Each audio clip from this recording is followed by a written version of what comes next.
and timely discussion, and we can't think of two better artists to have this conversation with. Thank you, Rana, and thank you, Alvaro, for giving us your time today. It's really much appreciated. The purpose of this webinar is to listen to the experiences and perspectives of two remarkable artists who are not only engaging with their communities, but who with their art are also encouraging the viewer to challenge their uncomfortable biases. To quickly introduce myself, my name is Azmina Jassani. I'm an art and cultural property lawyer. I practiced in New York for many years before moving to London. I'm a partner at the law firm of Constantine Cannon, and I sit on the US and UK board of PAIAM. Turning to the esteemed panelists, Rana Begum is an internationally celebrated and award-winning artist. She was born in Bangladesh and moved to London with her family at a young age, where she now lives and works. Through her refined language of minimalist abstraction, Rana blurs the boundaries between sculpture, painting, and architecture. Her visual language draws from the urban landscapes as well as geometric patterns from traditional Islamic art and architecture. Light is fundamental to her process.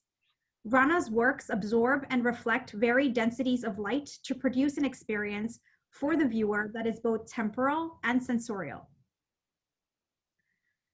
Alvaro Barrington is a prolific international artist and is represented by some of the top galleries in New York and London.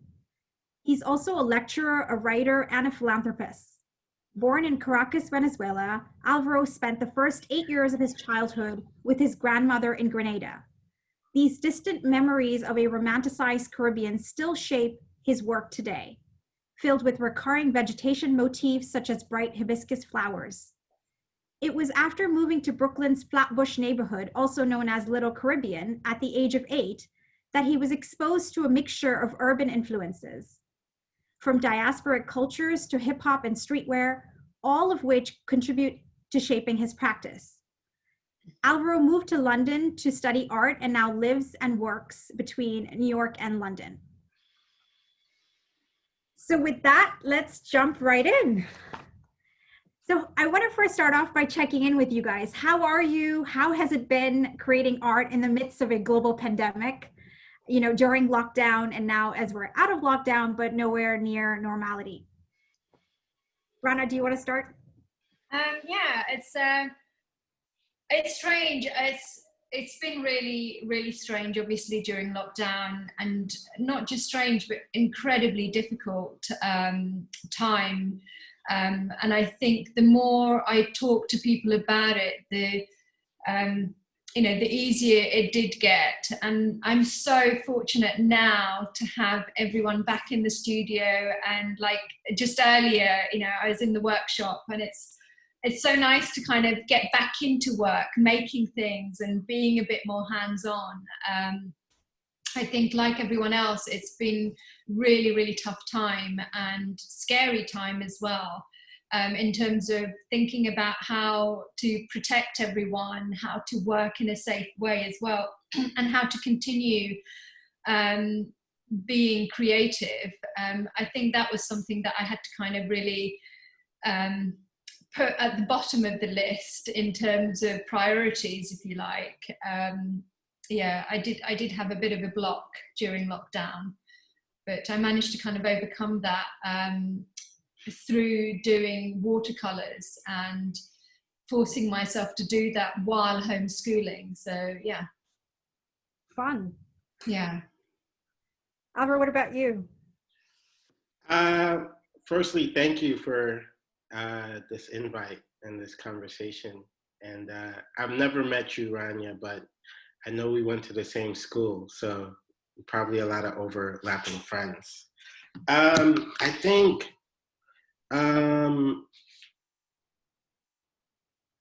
it's been a lot to sort of process this moment, but my general feeling has been that the world has been screaming at us for a very long time that we're maybe moving in a direction that that is not sustainable. And I think we saw many consequences of many moments in the past where that sort of was screaming. Like I always, being from America, I saw Donald Trump's election as a voice of people rejecting a system that they had not, that they were willing to sort of blow up because it wasn't working for a lot of people. And I think these sort of signs in the world, whether it's global warming or the pace of the art market or all of these things, have sort of been kind of playing out. And I think the coronavirus was sort of just the body breaking down. I mean, I think it sort of escalated this far because of the tension between China and America that was being played out. So it wasn't just necessarily, I think it's just, we're really living in the consequences of a lot of decisions. And so one of the things that I had decided at the beginning of this was to sort of listen, pause, and see how I myself have been maybe jumping on the rat race of something that the world was saying, like, you know, and I, like, generationally, like, this is our time to stop and really think and then plan for a better future. So that's sort of where I'm at right now, is listening and trying to just sort of hear what's happening. Fair enough. And did you guys, on a lighter note, discover any passions or hobbies during lockdown? Find anything out about yourselves that you didn't previously know?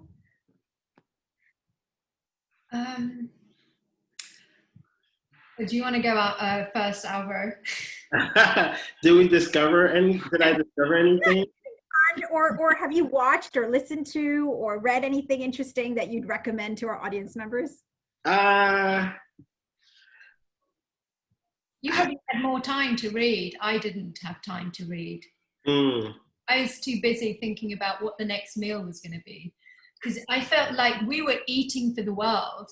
I couldn't understand how many meals I was cooking and why I was cooking so many meals. And the sourdough starter kit phenomenon. The other thing that I did set up, I was trying to kind of challenge the kids. You know, I thought we've got to have some kind of challenge, and we started doing a bit more yoga and meditation. And you know, Alvaro's right in terms of, like, you know, you start thinking about the wider context and the relationship you have to the art world, the relationship you have to the people that are around you, and you start thinking about the consequences, you know, of your actions, and even the materials and stuff that you use, the kind of work you're making, all of that stuff goes through your head. But I think it was a lot at the same time. I don't know if you found it, but I suddenly, you know, it was like everything came crashing down, and it was like, oh my God, you know, like, this is the kind of stuff that's been happening in the background, and you know, you think, okay, you know, you've got to keep going. It's in the distance. You know, we will have to change. We do have to consider what is happening in regards to climate change, and in regards to the number of flights, the number of, like, you know, projects you're working on, how it has an effect, all of that kind of stuff. It's all happening in the back of your head, but at the same time, you also have to deal with what is happening right in front of you. And what was right in front of me was that I had two kids that obviously not fully aware. They're excited. It's lockdown. We don't have to go to school anymore. We can get up whatever time, and we can watch as much TV as they, you know, and my reaction was like, oh my God, you know, how do I stop them being in front of the gadget the entire day?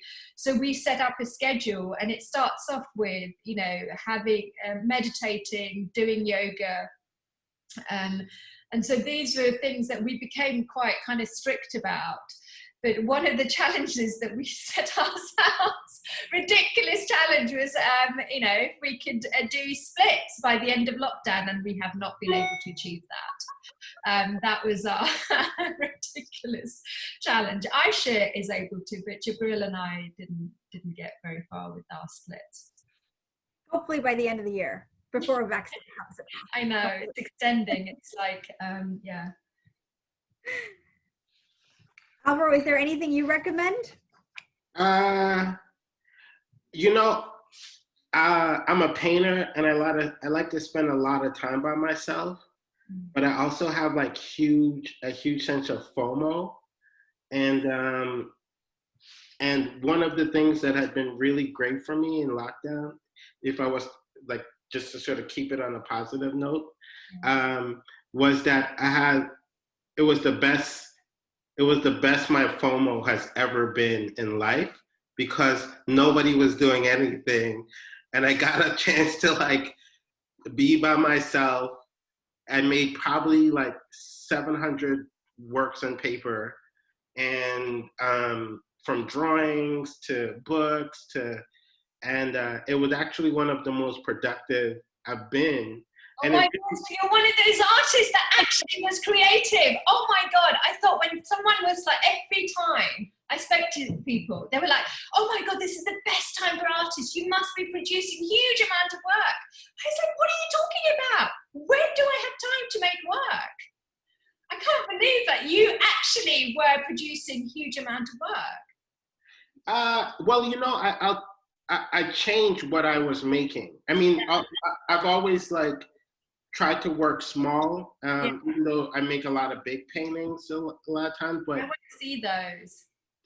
We should after this. But I decided to sort of go small, and I think I've always, like, there was a period in my life where it was me, my ex-girlfriend, and we were living in this 3-bedroom apartment, and I basically had a table because she sort of took over the room that we were sharing, and I had a table to make work, and that was sort of so I was sort of used to saying, okay, all I have is a table. What are you gonna do? And in that moment, I kind of stayed away from my studio because I thought it would be silly to carry on like if things were going. I had like about 9 shows planned this year, but I just knew the world was changing, and I said, let me just sort of sit. And different bodies of works that I never would have expected came out. And so if it was one thing that I've always wanted about my career, was that I think in our age, there's so much there, and for real reasons, there's so much of this idea of branding your identity or branding what you're doing. And I thought my existence as an artist needs to be solely on the fact that I'm a living person, and that I am going to adjust to the moment that I'm living in. That's great. Can I just ask? That's really interesting that you're saying about you know, that you're kind of needing or feeling the pressure of branding. Where does that come from? Where does that pressure come from? I'm quite interested to kind of hear that. I think it's just the culture we live in. I think the era has sort of, whether it's Instagram culture, which is a big part of how people are engaging with image. Also, it's sort of intellectual laziness. The idea of a brand is that you kind of see an artist and you get to, oh, they do this kind of work, and if it could be, you know, so it's and so the idea of thinking about people as a sort of holistic, complex group of person becomes really hard. And so as humans, we sort of, just based off how we survived nature, was like, you see a snake, you know that snake looks striped, and that you go, oh, that snake is dangerous, so you avoid all snakes that way. And I think we sort of are conditioned as through survival to sort of be able to recognize something and avoid it. And I think, unfortunately, for artists, people want to sort of tend to feel like they know you immediately. And then once they know you, unfortunately, they also get no longer interested in you. And so I mean, and I just thought, I'm not really, but I think there's a lot of, in this moment, there's a lot of pressure. I think art school becomes a big part of that. Art school sort of, because we are maybe the first generation or second generation where it is almost completely important for artists to have went to art school. Like the generation before us, 20 years ago, you almost had to drop out. 30 years ago, you had to drop out to be considered an artist. Whereas our generation, since like the early 2000s, it becomes a talking point. You have to go to Slade or Yale or one of these schools. Well, it's become, hasn't it, that this is where you build your network, if you like. This is where you build your peer group, your support network that you need when you leave art schools or university. And it's become a huge part to developing as an artist as well, in terms of building your critical network as well. But I mean, the reason I asked about the branding is something I felt that pressure at the beginning. You know, you're a Muslim female artist, you need to take advantage of that. And I was like, why do I need to take advantage of that? You know, I thought the best part of being an artist in the UK is that you don't need to highlight your gender, your religion, culture. You should be able to exist as an artist, and in terms of, you know, being creative, is that you should be able to, none of those things should actually matter how you push your work or how you develop your work. But I definitely felt that at the beginning, but now for me it's a lot easier, and sometimes I let it go. I think, okay, if it makes it easier for you to have a narrative and say, yes, she's Bengali, Muslim, female, you know, artist, all of these things help you to understand the work, that's fine, but you don't necessarily need that. And it's interesting you say that, because, you know, when I look at your work, I didn't find that, you know, that you, I don't know, I wouldn't have noticed that you're conscious of that. Maybe that's a good thing. It is a good thing, but it's interesting that, you know, it's going through in your head. So I actually want to build on that, and you know, I want to sort of ask, I want to give the audience a chance to kind of get to know you guys better. So Rana, you know, I want to ask, when did you first realize that you wanted to be an artist? When I came to the UK, I was 8 and I couldn't speak any English. So the first day of school, I slept through it all. I caught up with sleep. And then the second day, the teachers realized that was not going to happen. So they gave me a lot of pen and paper and coloring pencils, and I did a lot of drawing. And it started there, but I hadn't really realized until, I think I'd say, secondary school, where I was getting pressured to study further, and pressured to have further education, if you like. You know, my teachers, I went to a really good school. I went to an all-girls school, and they are really, you know, they really push you hard. And I had incredible art teachers, and you know, they were really keen for me to continue. And that's when I was like thinking, oh my God, what am I going to do? And I knew that I was very kind of passionate about my art subject. Any creative subject I was very passionate about. I mean, I love science and maths, but the results weren't great. So it wasn't a direction I was going to go. But I had incredible support. I had the teachers, you know, come home and speak to my parents, you know, trying to convince them to let me, you know, do the foundation course and then possibly do a degree. And yeah, I mean, my parents agreed for me to do, you know, study up to A levels, and that was it. You know, I was then going to have an arranged marriage and have lots of kids, you know, all of that things is kind of planned out. But, you know, I had a huge amount of support from my teachers and tutors. So I think it was secondary school when it came to making the decision that I was like, this is what I enjoy doing. This is where I can completely lose myself and not have to think twice about, don't have to make an effort. It comes naturally. And that was interesting, you know, when it comes naturally, where you don't have to force yourself to do something or to enjoy. Yeah. There was a quote in the FT that I came across about you that I really want to kind of read and get your views on. Didn't say that. You didn't say that. No, I don't know what you were going to quote. I don't read anything, so. Okay, well, I'll read it out. Is that okay? Yeah, that's fine. All right, so quote, her biography, early childhood in rural Bangladesh, arriving in England at age 6, you say age 8, yeah. Without a word of English, a strict Muslim upbringing. Should we discard it? She says, no, not exactly. Quote, we grew up on a street where there was a lot of racism, but my dad never segregated us, close quote.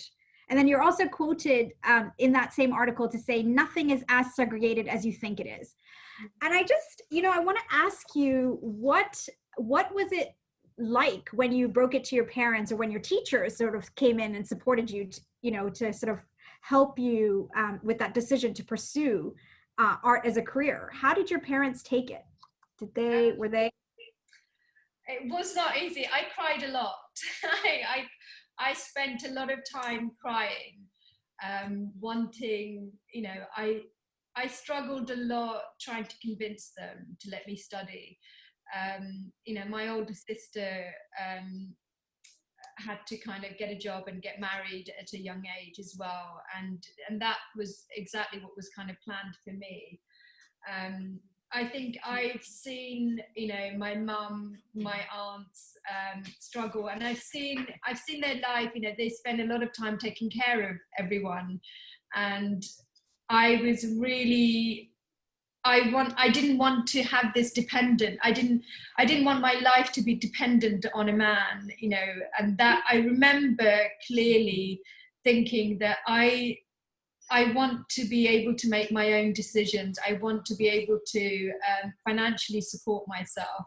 I don't want to be financially dependent on anyone, or physically dependent on anyone. So that was something that was really, you know, I did a lot of DIY at home. I did like a lot of electrics, you know, wiring and stuff. And I remember my dad shaking his head and going, why on earth have I got a daughter doing this kind of stuff? And he couldn't believe when I sold my degree show.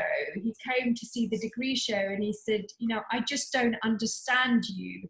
I don't understand. Why would you want to get yourself in a mess? Why do you want to get yourself covered in dust? Why do you want to work like this?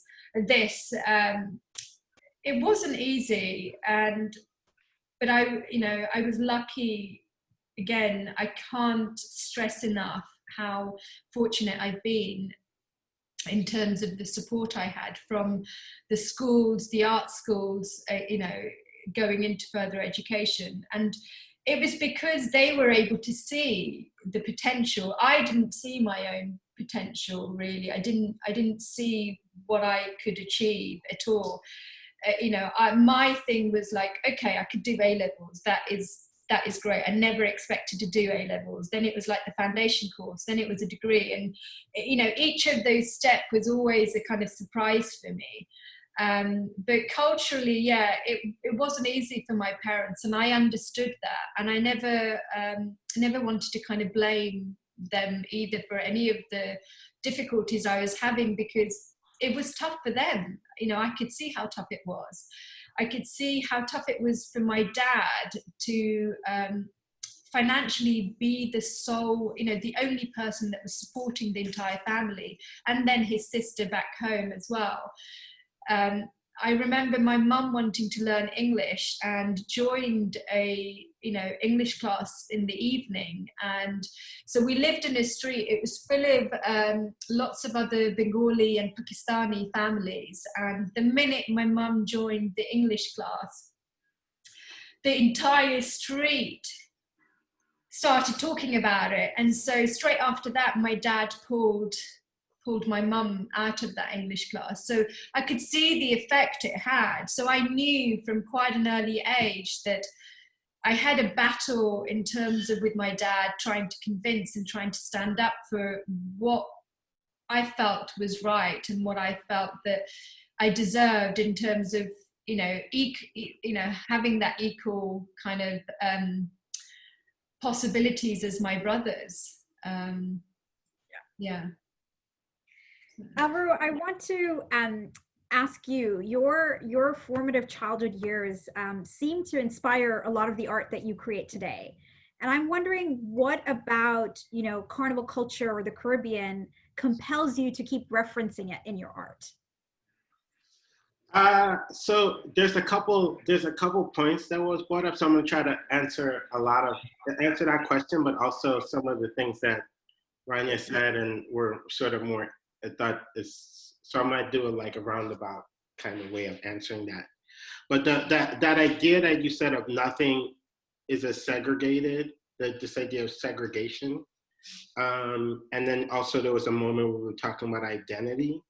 I think one of the things that was really clear to me, first, actually, I'll start with a kind of art historical context, right? So in New York sort of became the moment, the kind of center of the art world, because all these artists from all over America and Europe had sort of went to New York, and they all moved to the Upper East Side. And the reason they moved to the Upper East Side is because if you're on the bottom of 110th Street, you're on the Upper East Side.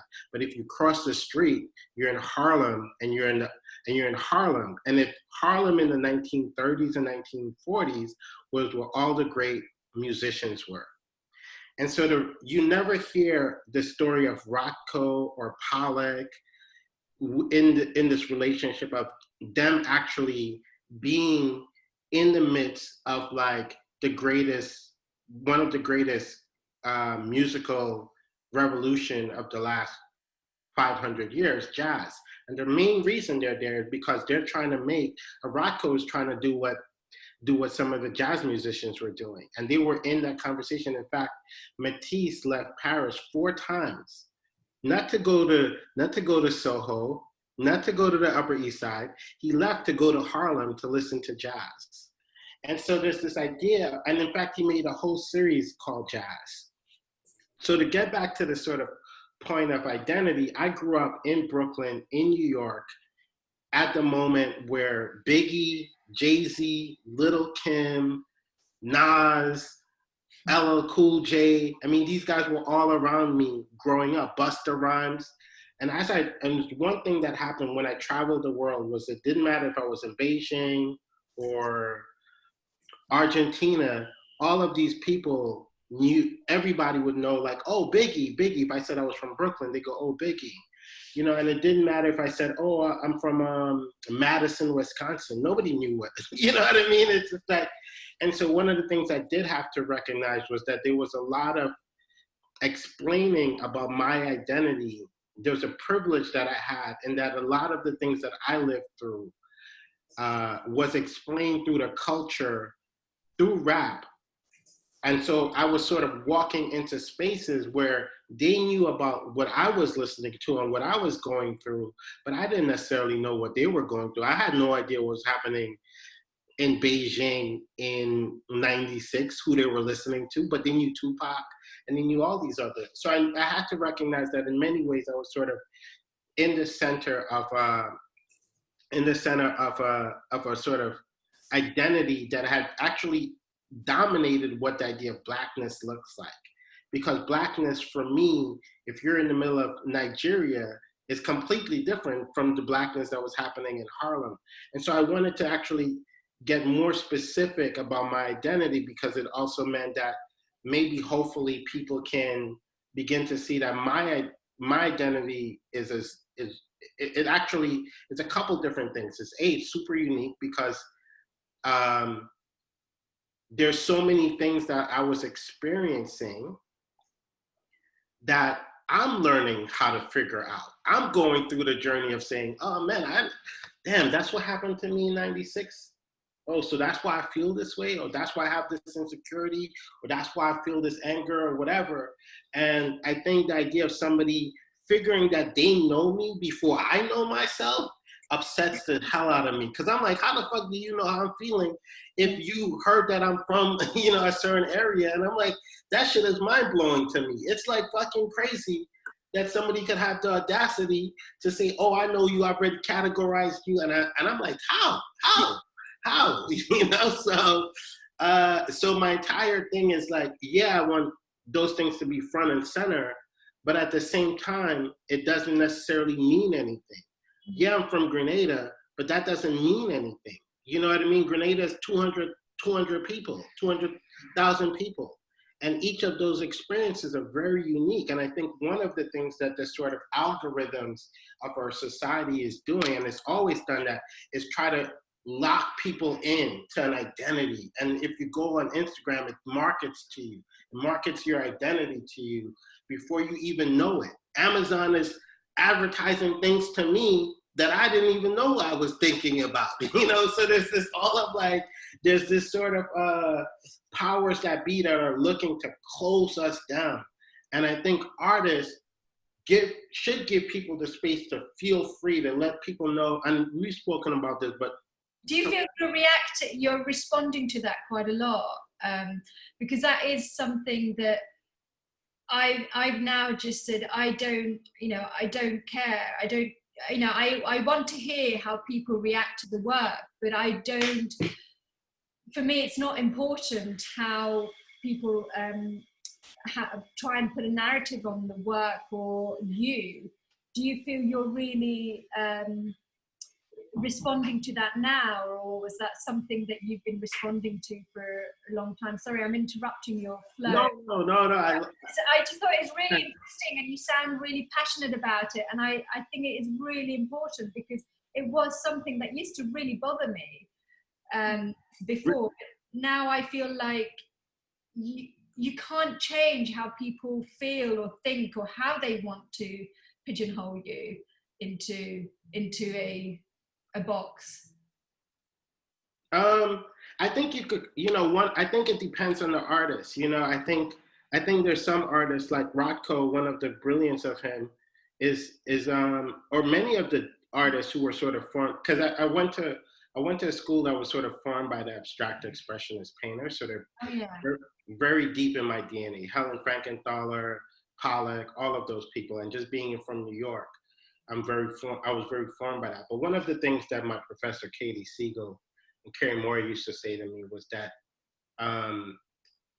the abstract expressionism, and I think it gets missed in today's context, was 90% a Jewish movement. Even though Pollock became the face of it, his wife Helen Frankenthaler, Lee Krasner was Jewish. His best friend from high school, a guy named Philip Goldstein, who changed his name to Philip Guston, was Jewish. All his friends, Helen Frankenthaler, Rothko, all of those guys were Jews. And this is sort of forming right after 45. Abstract expressionism begins to happen in 46, 47, right? And so these folks have seen almost a mass genocide of their people. And one of their reaction was to say, I want to be recognized as a human being. So I want people to sort of remove this idea that Jews are this.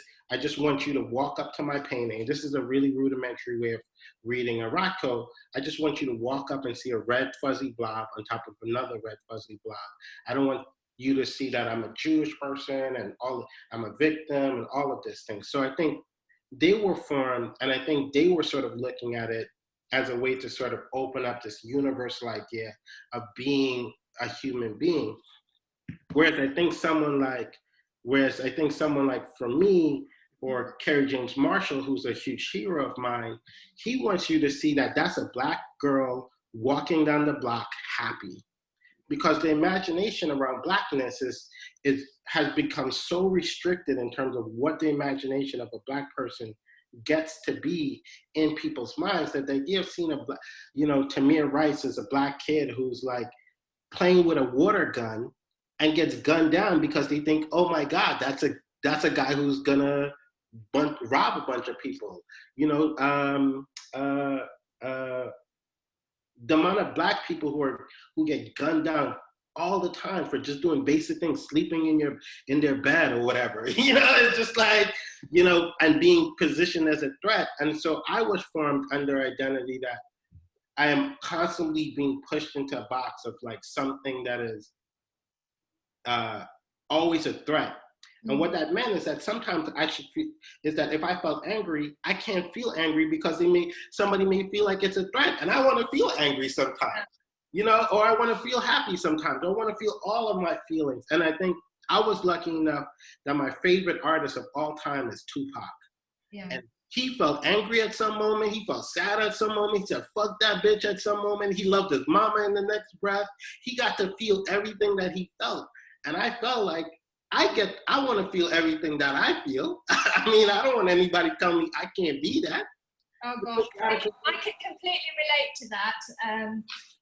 I was always, I always struggled with containing my emotions. If I got really excited about something, I would be screaming and, jumping up and down, but then I'd get looks like, why are you doing this? And if I got angry, I wasn't allowed to get angry.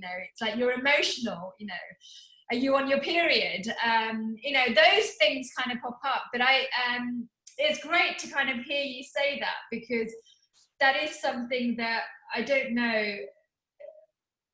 I mean, it's always expected, isn't it? Like, oh, you should always stay in control of your emotions. You should use words to kind of vocalize how you feel. You don't necessarily need to show physically how you, And I found that kind of things really difficult. I mean, I don't know. I kind of put my temper as like, oh, it's a Bengali thing. Us Bengali, we like to express ourselves. Yeah, I wonder how many. I wonder if people of color are often sort of labeled as angry when they show anger. And that happens all the time in all walks of life. Like if you have anything but sort of the monotony of life, you're either combative or angry or aggressive. Yeah. All of the negative connotations are quickly attached. If it's not that, is it that time of the month? So yeah. There's always that. Yeah. Alvaro, so I asked you about the Caribbean and influences from the carnival into your art, and I wondered if you could kind of talk to us a little bit about that. I mean, it was really simple. I grew up in Brooklyn in carnival culture. Like a lot of the biggest artists. If Biggie, before he blew up, had to perform in carnival. Rihanna had to perform in carnival. It was sort of like a go-to. And carnival for me had been a space where a lot of Black and brown people more naturally celebrate art. And I'm someone who fits very comfortably in a museum, who can go to a big gallery, but I recognize that those spaces, for a lot of people, if you're low income or whatever, can be very scary. It can be very scary to get on a train and go to Mayfair and have a security guard look at you before you walk into the gallery to see art. And I've seen that happen to many family members who feel uninvited in places because the historical codes have let them know that this is not a space for you. And carnival is a space for my family members. We've always went to carnival, and I thought, I don't want to make art that my family members, in order to enjoy it, they have to feel emotionally uncomfortable. And so my job is to sort of make sure that I'm going to them I'm putting art in Carnival where they're going to go every year. They're going to feel comfortable because they've been going for hundreds, thousands of years to these sort of performances. Well, And that was going to be my next question, where you're actually a big proponent of moving beyond the white cube and exhibiting works outside of the white cube. Like you've exhibited your art in nightclubs, on carnival floats, as you say. And so is access really why you do this? Accessibility, to sort of ensure that the people who you grew up around have access to what you're creating now? yeah, I mean, I think to that point, like I don't tell a real it just is there's different ways of how we experience things, and there's spaces that some people feel more comfortable in, and I think to sometimes you don't want to. I feel like if you're letting I think the idea of feeling uncomfortable is equally immaterial for me as an artist. So if I'm going to show something in a place that I know the audience is going to feel uncomfortable, I know like that to me is part of the how the work exists. And so it could be like it is about accessibility, but it's who's the audience, who's going, what are the chances that they're going, and then how do I play with that as a sort of material as much as actually what's happening in the work. So if I know you're going to go to Mayfair, or if you're going to go to the Upper East Side, or if you're going to go to a nightclub, those are all have specific audiences, and that's like a material to enjoy, to play with. Does your art then change, or do you adapt it depending on where you're exhibiting it? Yeah, definitely. I mean, there's, if it's in a gallery, it has to, there's codes and regulations that maintain the gallery or the museum, and so I'll sort of abide by that because I know those are the codes and conducts that we've all agreed to in order to be in that space. But if it's, if it's carnival where people are throwing powder and paint and all of that, the last thing I want to do is have something that maybe a collector will buy and then it gets damaged. So, but part of the fun of carnival is that you get to like pick up something and throw it or whatever, mash it up, and that becomes. But I think also I'm not doing anything historically that artists like Yayu Kusama or Joseph Boys or many of the happenings have done. It just historically you've seen artists always engage with groups of people. It was never in the gallery. I mean, it was in the church at one point, maybe it was on cave walls, but it was always meeting people where they are, Rana, your artworks are commissioned. I mean, patrons around the world commission your artworks, and you exhibit globally. And I'm curious to know if there's one part of the world that you're most excited to exhibit your artworks in, and if so, why? What you mean currently working on, or just generally? I think, I don't know. I'm always interested to be working in different parts of the world, because it's an opportunity not to kind of show to a different audience, but also to get to know a place. And I found that a lot of the time when I'm doing residencies, I've really responded to the space, to the town or the city that I'm in, and that has really helped push my work, and some of the things that I'm interested in, it's allowed me to kind of focus on that as well. I'm currently working on a proposal for New York, so I haven't really had anything major out in the US, so I guess that would be kind of the exciting part for me. It was a big deal for me to show in Bangladesh, because that was where I was originally from. So when I did the first DAS exhibition out there, that was really important, and it really freaked me out actually how important that was, because it meant my family, my extended family, were able to see what I do, and being able to reach people that I hadn't been able to reach before. So that was a big deal. Yeah. I want to talk about diversity without making it cringeworthy. And it's hard to do that. But my first question to you both is, what does diversity mean to you? Is it a trendy or empty buzzword that goes in and out of fashion, or is it an ideal that you're striving towards, or is it a constantly evolving concept that you must engage with at all times, or is it something completely different? What does diversity mean to you? Go on, Alvaro, I'll let you answer that one. I think it's an ever-present challenge of the world. It's always to give space to the person next to you to be a human being and to say, I want to hear you, and not dominate that person by telling that person who they are, because that's the only way you'll be able to understand them. And so the challenge of the world has always been about a group of people who have power to tell someone else how they should feel, versus actually giving a space to sort of learn that person and learn what that person is interested in. Because I think one of the things that happens, it's sort of like how I think about it in terms of music, right? You have somebody who you're in a car and somebody will say, hey, have you ever heard this musician before? And you're like, I heard this song a couple times, but I'm not into it. And they go, no, listen to it. Listen, really listen. And then you listen to it, and then you go home, and then it comes on again. And you're like, actually, maybe this is a good song. And before you know it, the fourth time you love it, then then you go and you listen to the whole album. And then before you know, you're listening to the artist's discography. And then before you know it, you're listening to the whole genre of music, old and new.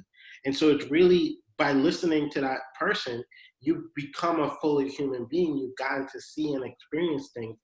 And I think what diversity really means is that you're allowing people to be themselves in your presence, because you know that you'll become a fuller human being through that listening process.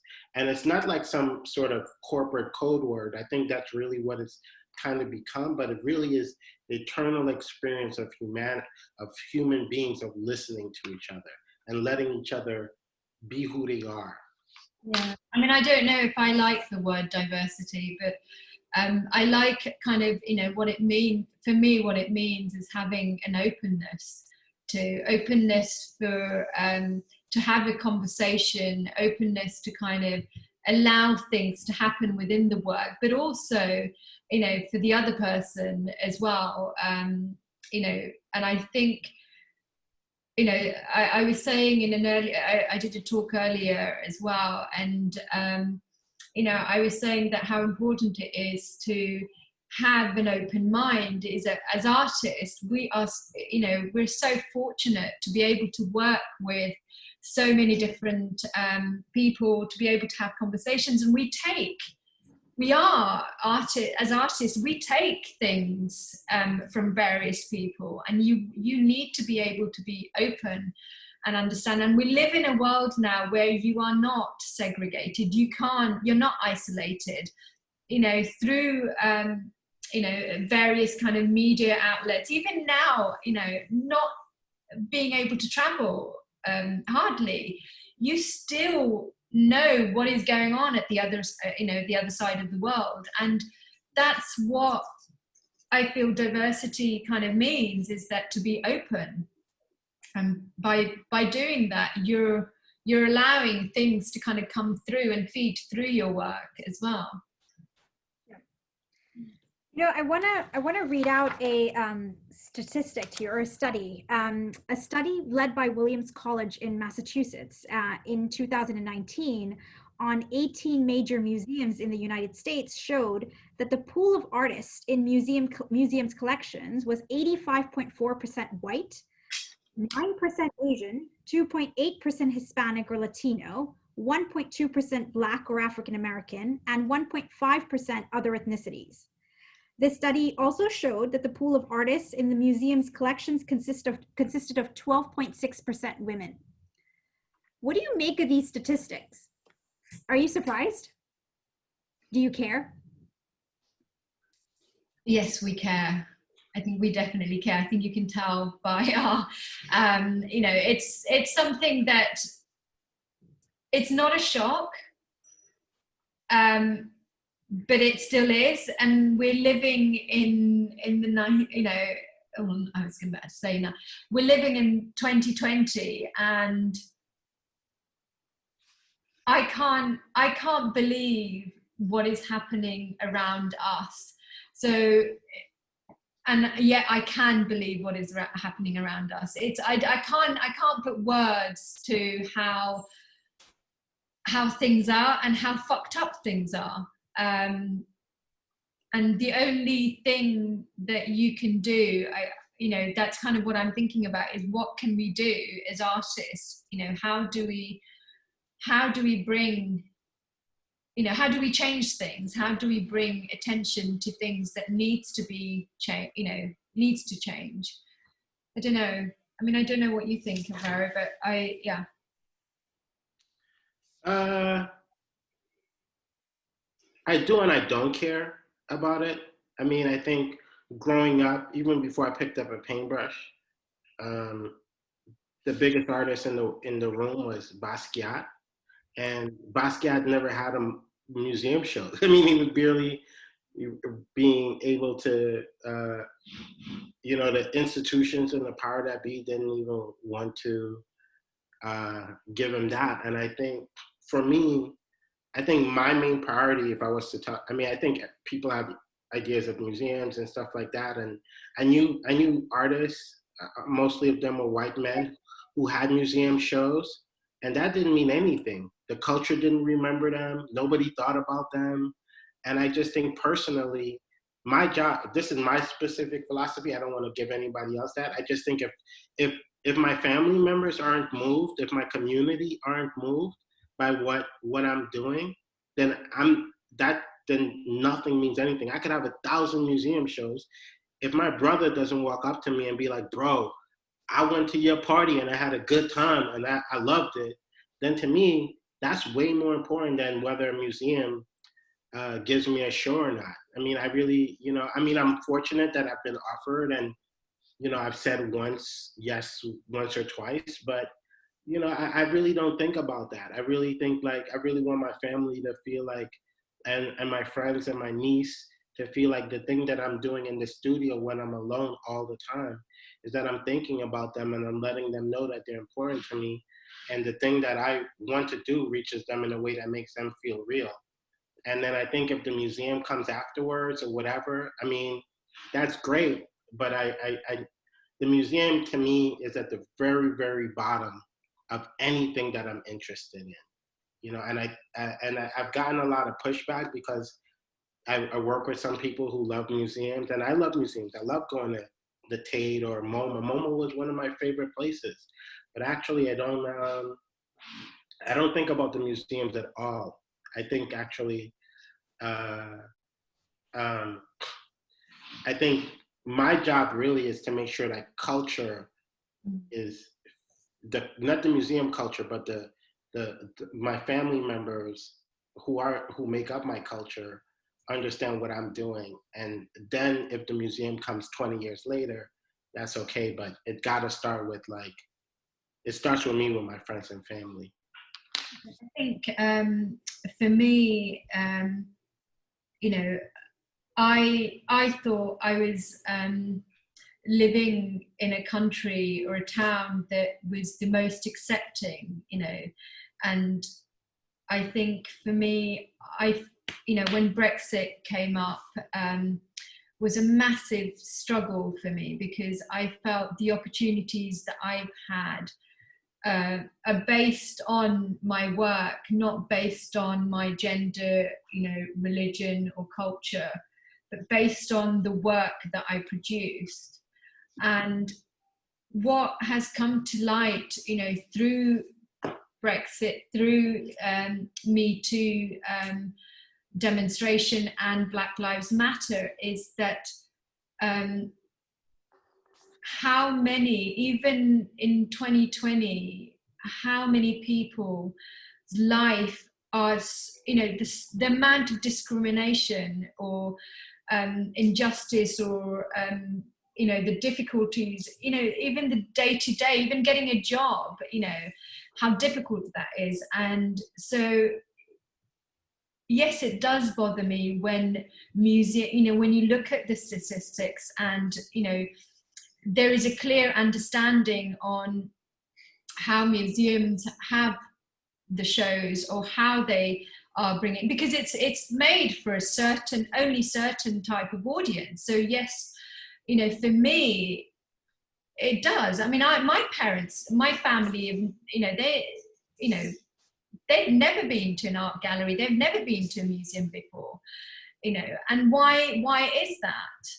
You know, because it wasn't something that they could relate to. And, you know, none of the shows or none of the installation or none, you know, none of the projects were done where it was, you know, drawing from a wider audience. It was specifically for a specific audience. And so for me, you know,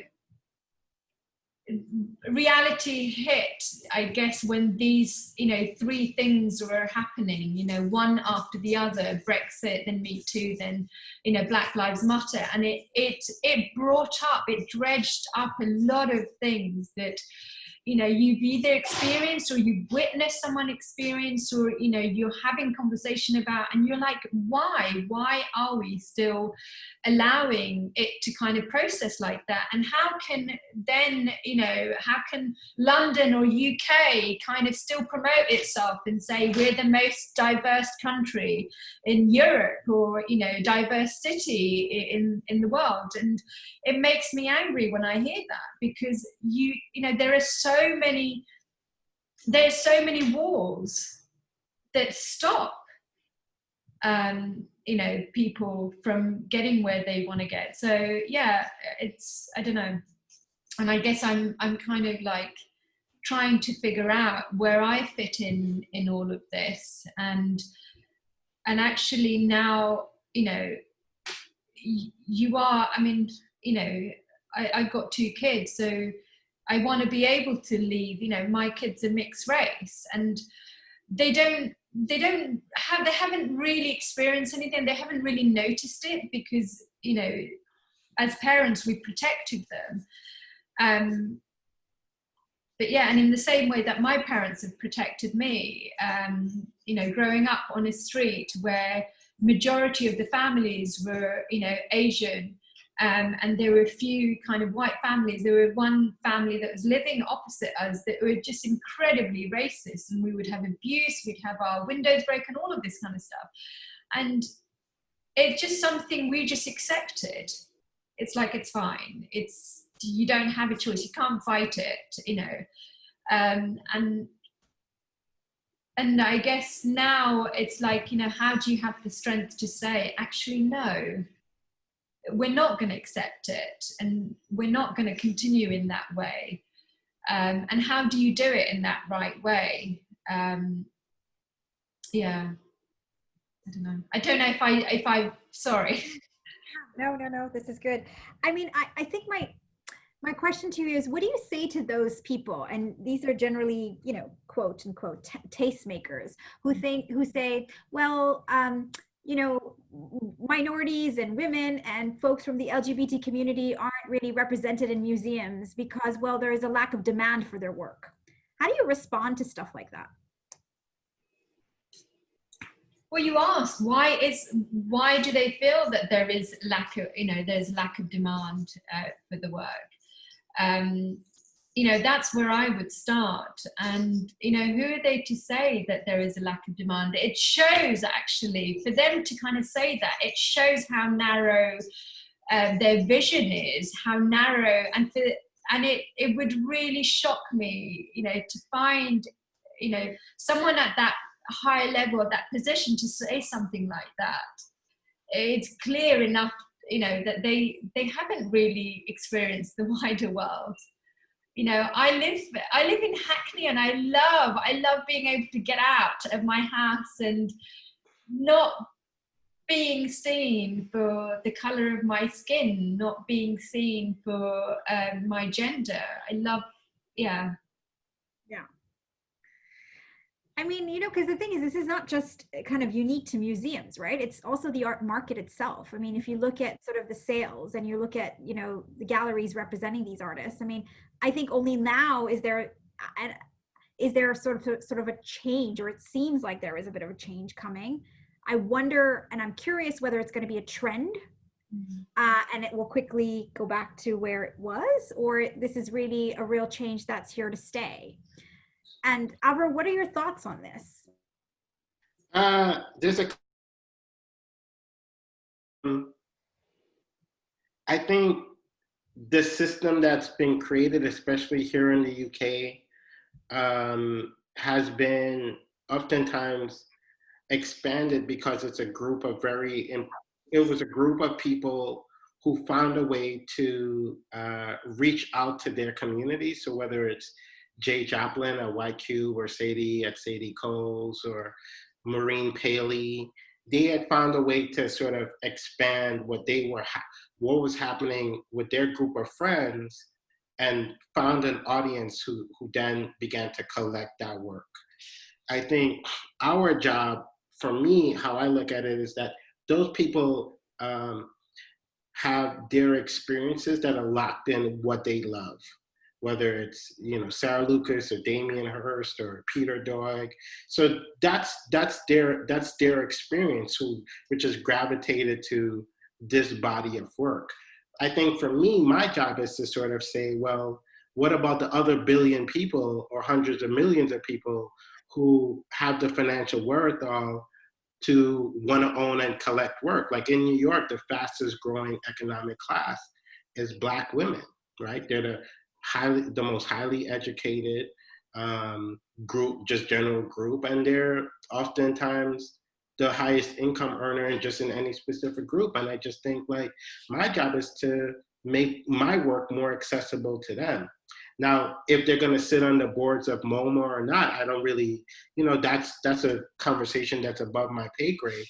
But really, it's for me to say, hey, sis, like, I made this painting of this pregnant woman.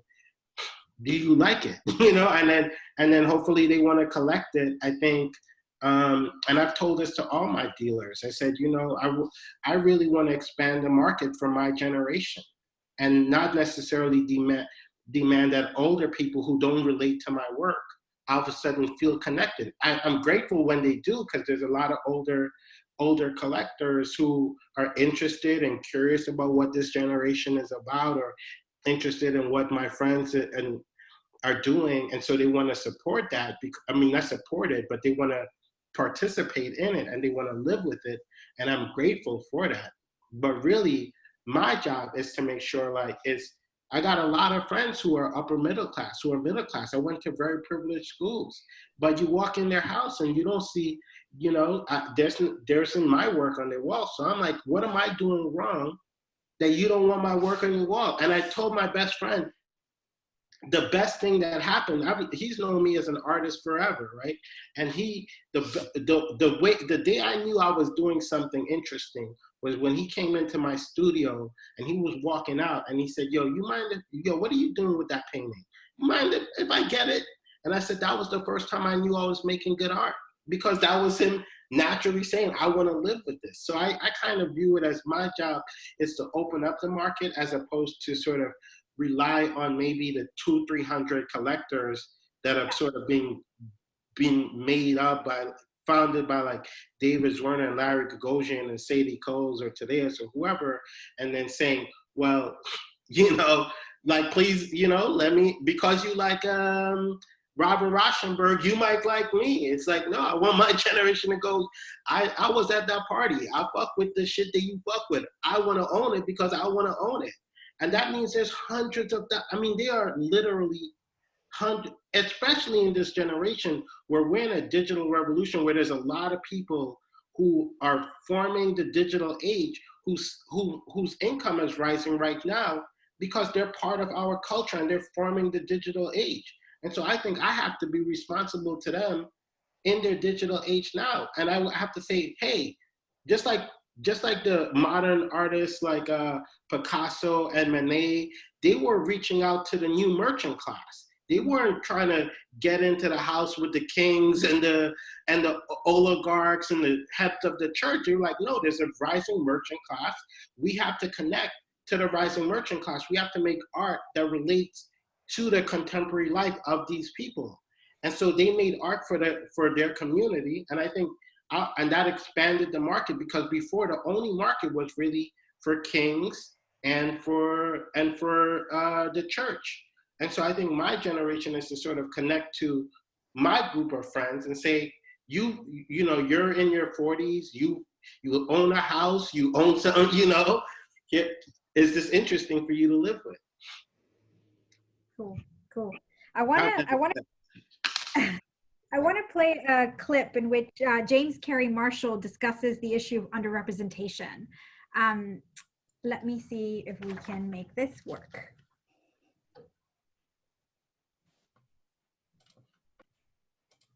You walk into the museum, and the way the museums are structured, especially the kind of great encyclopedic museums, where you come in and your introduction to the art world is through the primitive and the ancient collections.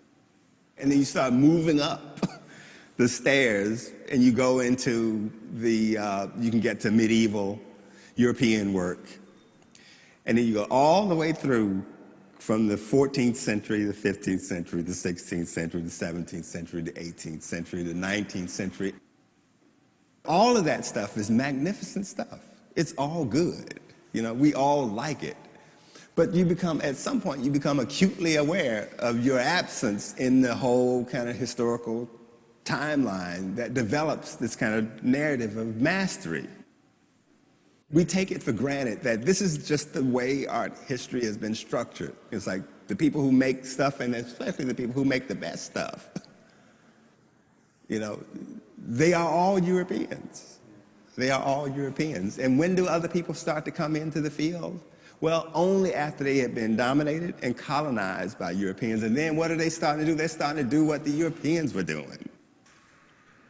If there were as many institutions like the Museum of Modern Art, like the Whitney Museum, like the Metropolitan Museum, if there were as many institutions that people were clamoring to get into that were run by Black people and Chinese people and everybody, then this wouldn't be an issue at all. It is only an issue because there's only this one set of institutions that everybody recognizes as being the best, and you know that you're not controlling them, so you got to keep asking the people who are controlling them to let you in.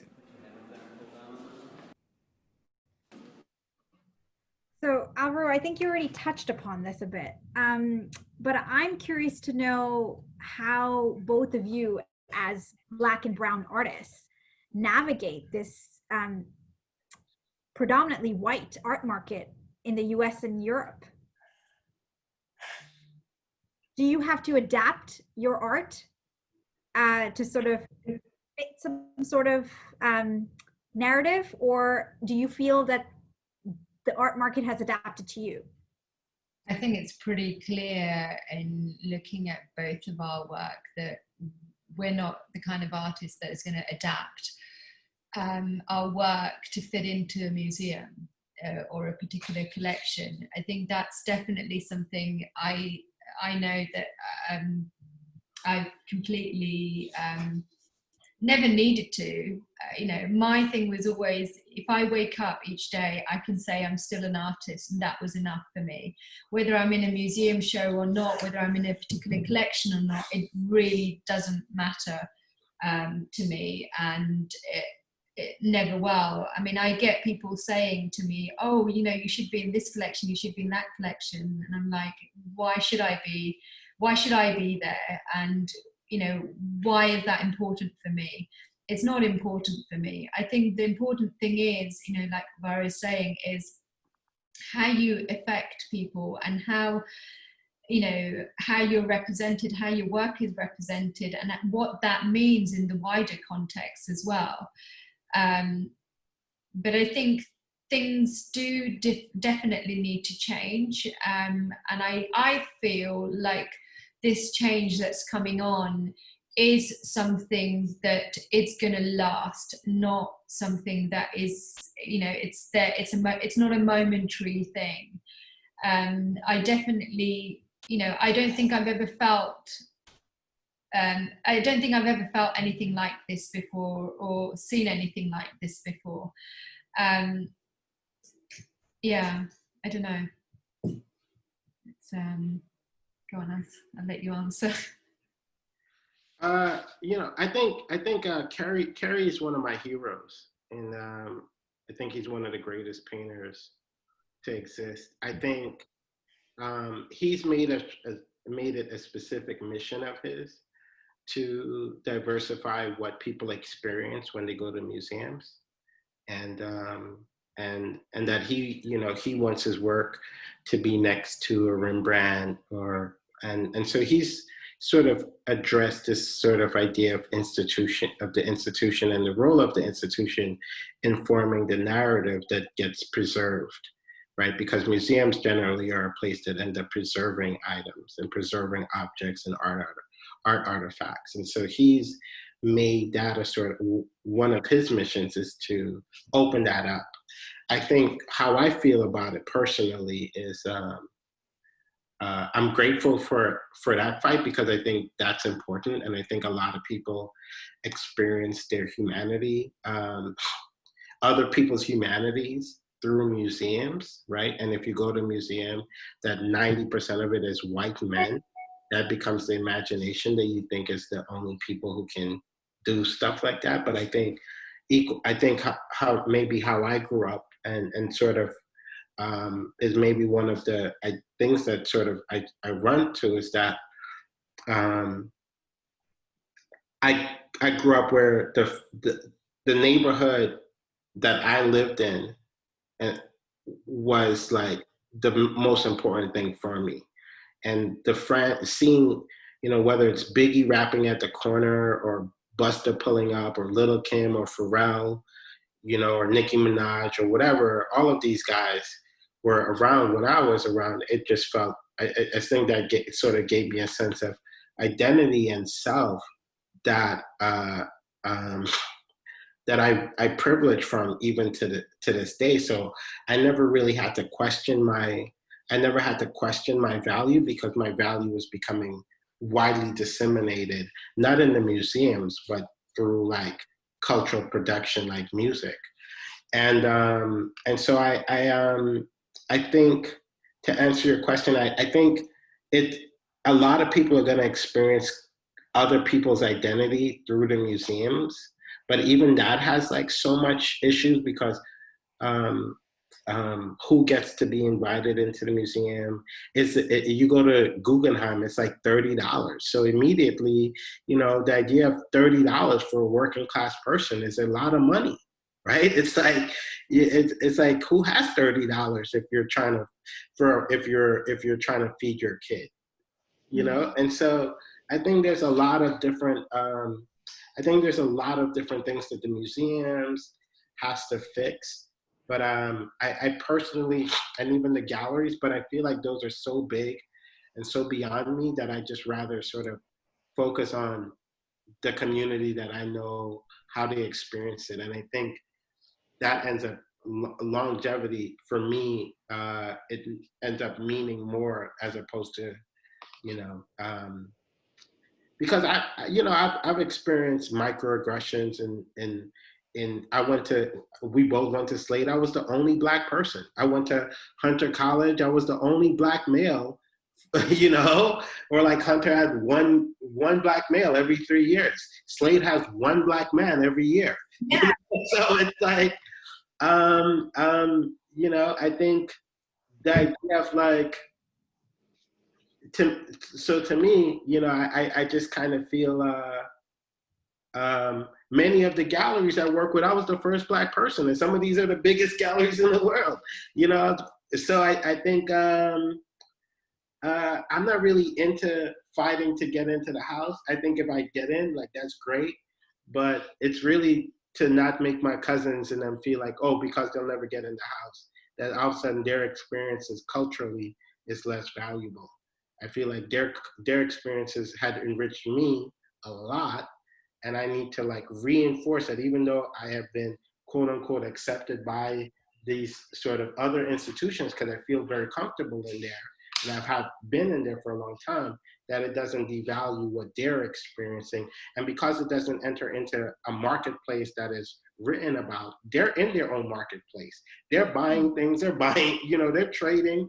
It's just maybe not, at Christie's or whatever. But even now, I think Christie's is sort of forced to acknowledge like the influence of hip hop and Michael Jordan and all these other people. So they're like, oh, we gotta adjust. And I think if we, like for me, if I focus on my community, eventually the other systems are gonna be like, damn, we're missing it because our kids are listening to rap.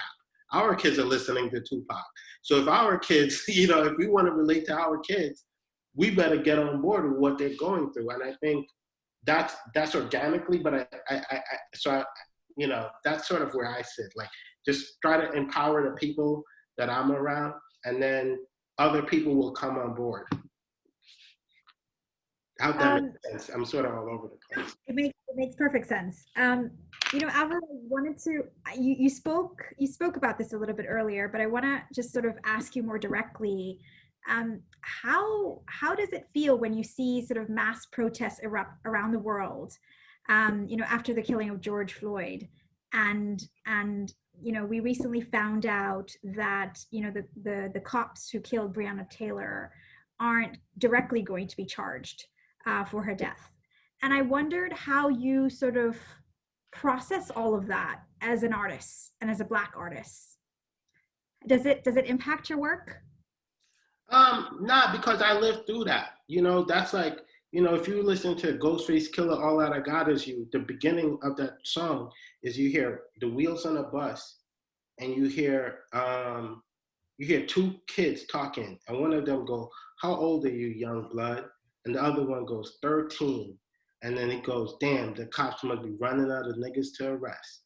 And I mean, I was 13. I had 5 best friends. 4 of them ended up in jail by the time they were 15, so I experienced all of that firsthand. I was grateful because the music that was sort of pushing that into the world was representing what I was experiencing. So it wasn't, but I will say when I watched the video with George Floyd, and I watched that brother screaming for his mama who died 2 years prior, and just knowing that, damn, he knows he's gonna die. He knows that man is gonna kill him. I really thought to myself, wow.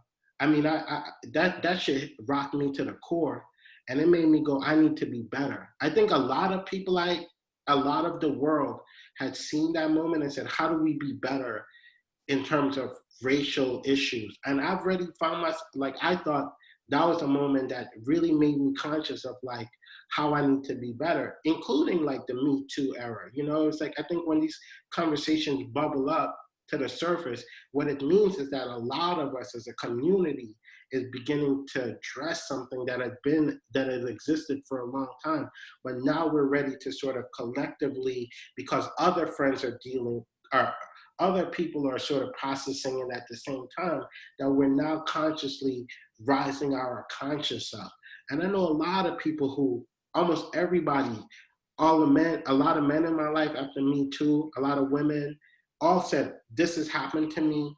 Let me call it out more, or let me be better at dealing with this thing. I think same thing with George Floyd. I think he brought into us a consciousness where we said, we got to be better, and because that was one of the worst things ever. We all imagined that shit, and it really hit. And I think for me, it has been how could I be better? Because even though I'm a Black man, I've contributed to the violence against Black people. And so I thought, I need, as my voice gets wider, because I'm getting more Instagram followers, I'm doing more shows, I need to be better to my community. So I reached out to everybody. I said, yo, listen, if I'm doing something, I mean, I'm taking more steps to check in with the people who are more radical, who think bigger about things, who understand things that I don't necessarily understand. I say, is this the right thing to do? I want to put this out, but am I fucked up? Does this come off as fucked up? Am I problematic? Because we could be problematic too, even though we're an ally.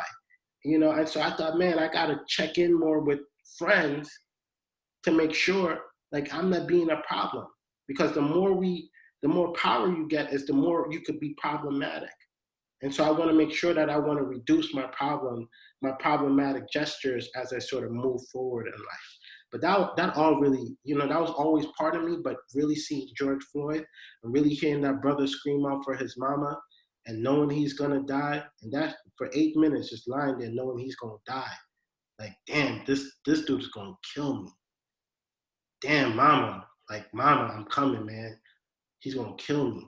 That shit really hurt. That shit really hit me, and I thought, I don't want to put out I don't want to contribute to that as much, you know. So I got to be better. Rana, I wondered, you know, there's data confirms that there was a rise in xenophobic crimes after the Brexit vote in the UK, and I wondered, you alluded to this before, and I wondered if your relationship with the UK has changed, and if it has at all impacted your art. It was great to hear, Alvaro, in terms of your reaction and in terms of like just kind of thinking about you know, the future as well, and the responsibility that you have as well, you know, as you become you know, as your position changes, as you become more and more kind of powerful in a way, it is so important for us to kind of think about, because when you become in that position, you know, it's incredible, like it's incredible in terms of one, you know, the change that you can now help make, and the support that you can now provide as well is great. And going back to your question, I think I remember talking to a friend, because I was so tired I went to sleep, so I didn't know the results until the next morning. And I remember waking up and looking at the results and tears running down my face, and I'm just thinking, why am I crying? You know, why am I feeling the way I'm feeling? And it was only when I was speaking to a friend and she was like, it's not about race. And I was like, no, it's definitely about race. I can feel it. She was like, no, it's not about race. Brexit has nothing to do with race. And to me, it definitely felt about race. It's definitely felt about colour, and it's still on that level. It hasn't changed, and it's, you know, and it's a shame that it's still, yeah. I don't know. I've now forgotten your question. I'm so sorry. I'm lost in my kind of jumble up kind of. I wonder if that vote sort of changed your relationship with the UK, and whether it's really impacted your creative process in any way. I don't know if it's impacted the work. I don't think I will be able to know until I look back at it, you know, at that period. I think it's definitely had an impact, you know, in terms of my relationship to London and I guess the UK, you could say. It's making me think about, you know, is this the best place to bring up my children? Is this the best place to continue investing in terms of, you know, I've just built my home and studio, and it's taken me 9 years, and now to feel like where I'm living and working, you know, is it the right place to be doing what I'm doing? And is it right to continue doing what I'm doing in terms of my work? I don't know, all of these things are going through, and I guess COVID has definitely created that opportunity for everyone to think about, you know, their responsibility and their wider kind of effect, or the effect that they have in the wider sense. but I don't know. I mean, I'm still kind of processing things, and you know, and I think that's okay. I don't know how I feel about my work. I mean, I always had this kind of issue where, you know, I remember as growing up that I wanted to do something to help, and you know, I sometimes kind of think about how my work, you know, goes, you know, gets sold and it goes to someone's home and that is it. And okay, it's benefiting that family or people that see the work, but I do struggle with the idea that, you know, some of the work I make that doesn't get seen by the wider audience. And I'm quite envious of her in terms of some of the projects that you do, that you can connect to, you know, in a much more human level, if you like, by doing things that you wouldn't normally do, but by not showing in a white cube space. And I guess my way of that I found have been through public art, because I think, well, that's an opportunity where, you know, people walk past work. Oh, sorry, time to pick up kids. Sorry, I have various alarms to make sure I remember my kids. No, I do remember my kids. No, but I think it's important. It's really important to feel you are connected to the community and connected to reality, if you like. You know, and especially these days, you don't have a choice. You are, you know, you go out the door and you're faced with the current crisis, if you like. So you have to react, you have to respond. And, you know, I'm not analysing that as much. I think for me it's about kind of surviving and getting through this period, and then maybe looking back at it and thinking about what was going through my head. I haven't been writing anything down. I have been doing a lot of talks. It's been helpful to think out loud, and it's been great hearing you, Alvaro, in terms of, you know, your perspective as well. It's been really fascinating. And I think, yeah, it definitely, it doesn't matter what type of work you're making, it affects. It doesn't matter how you work, how you like to work, you know, whether you like to work in isolation or whether you like to work with, you know, lots of people around you or in a collaborative way, it affects you. Yeah. So, you know, you brought up kids, and I wanted to ask you, there's often sort of a reductive debate that happens where it's like, can a female artist be a great artist and a mother? And you don't really hear this type of dialogue with male artists, and can they be great artists and can they be fathers? And I kind of wondered what you make of that double standard.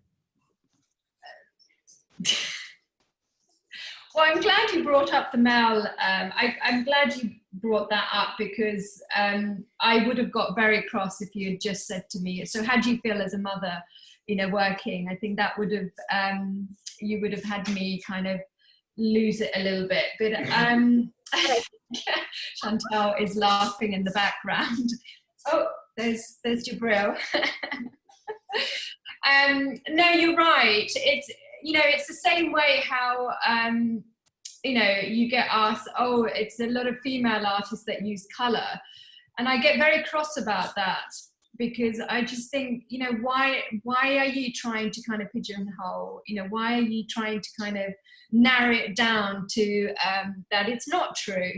You know, I don't feel it's true. But I mean, I've always, you know, Tess Duray is an artist that I used to assist and work for, and you know, she was someone that said to me, you can't have everything, Rana. You can't have the career, you can't have children, you can't have the relationship. And I was like, why the fuck not? I'm sorry. But I think, you know, I don't believe in that. I don't, you know, there've been periods where you know, the kids have gone to bed and I've worked through the night and I can do it. You know, it's, the choice is really yours. And if male artists can succeed and still be, you know, present in terms, you know, in the children's life, I don't know why, as female we can't do it, I don't think that should be a factor. You know, I mean, one thing, like if younger artists are listening, that you shouldn't be put off. If it's something that, whatever you want to do, you should set your mind to it and you find ways. Priorities kind of change and you adjust to time and situation. But I think if your focus is always there, you find ways to do it. And you've appreciated mommy working. Yeah. Oh, and you got off your PlayStation. Brilliant. I'm very proud of you. Great. We're setting down rules. So, perfect. Gadget rules, yeah. Alvaro, what are your thoughts on this? I think there's market value and there's which is a whole other thing.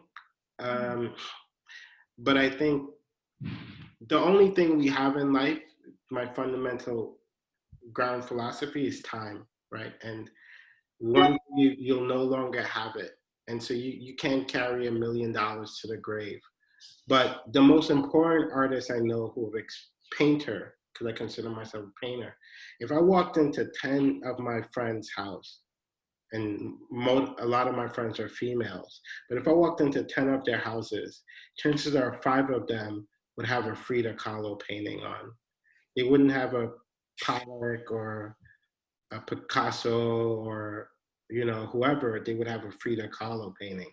And I think the idea that Frida gave them a sense of their humanity, a sense of what they're experiencing, is one of the most brilliant things. And I think I think the idea that the market may have a different conversation just shows the ignorance of that small group of people who are trading at that thing. Because I think if I ask any of those people who's the most important painter in their imagination, Frida is going to beat out a lot of them 1,000,000 times. And I think to myself, well, what do I got to do to be like Frida, right? I got to make, you know. So I think there's a lot of, unfortunately, there's a lot of men and a lot of noise sort of justifiably centered around like who spends what on what.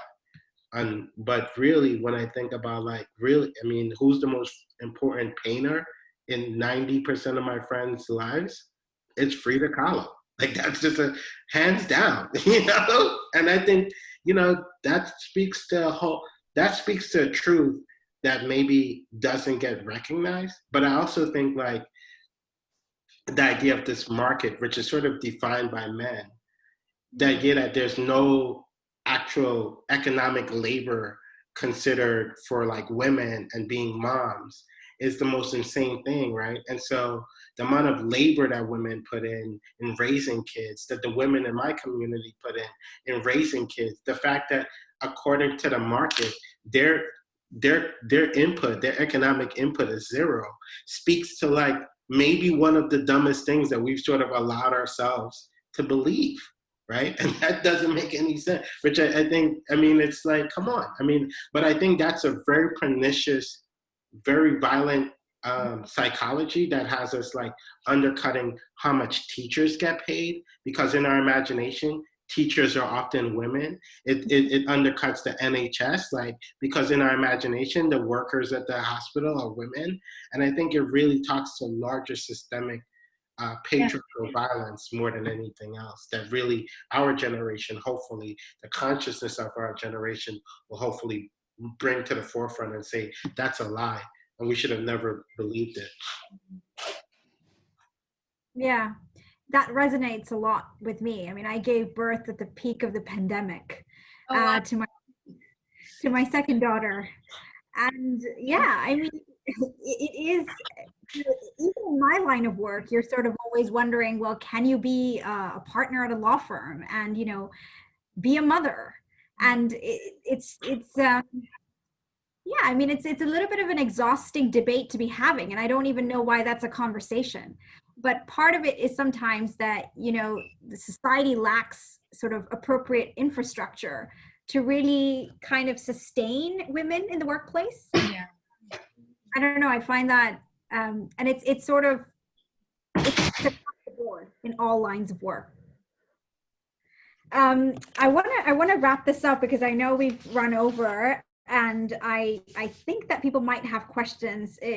We'll check the Q&A section in a bit, but I have parents' evening at 6 o'clock, just to kind of. So I promise that we'll wrap this up in like. Talking about being a parent, yes, it's your parent evening. So I just wondered if you could list like 2 or 3 things that the art market can do better to support artists from underrepresented communities, and if you were to give one piece of advice to young artists from these communities, what would it be? And that's my final question. Okay, am I going first? It sounds like.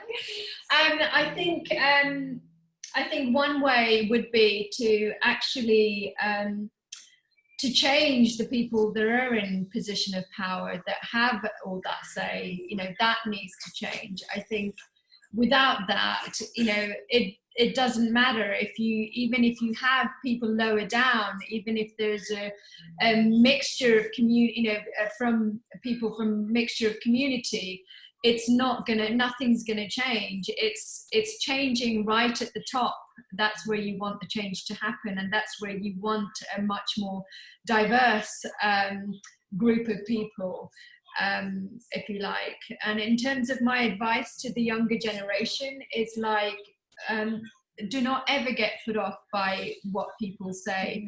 I think, you know, criticism is good, and it needs to be constructive criticism. And so recognize that if someone isn't giving you constructive criticism, then you can dismiss. But I think also recognize, you know, what it is that you want to do and what it is that you're passionate about, and definitely consider, you know, what is happening now and how, you know,